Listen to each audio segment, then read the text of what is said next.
इन्होंने फिर एक और प्लान बनाया। सरगोदा पता क्या प्लान बनाया? किसी तरह इमरान खान को फारिग किया जाए, किसी तरह इसको इलेक्शन से टेक्निकली नॉकआउट किया जाए, क्योंकि इनको ये तो समझ आ गई कि इलेक्शन के अंदर तो इनसे जो होगा वो पंजाब के बाई इलेक्शन से भी बुरा होगा। तो तब साजिशें दूसरी शुरू हुई।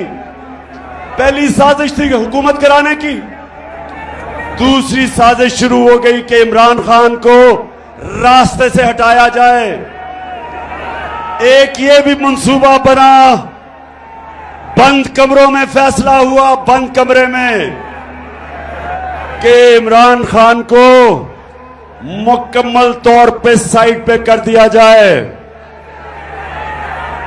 अल्लाह का करम है, मुझे पता चल गया।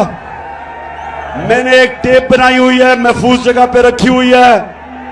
उन 4 लोगों के नाम मैंने लिखे हैं जो उस साजिश में मुलव्विस थे, कि अगर मुझे कुछ हुआ तो मेरी कौम उन 4 को नहीं छोड़ेगी।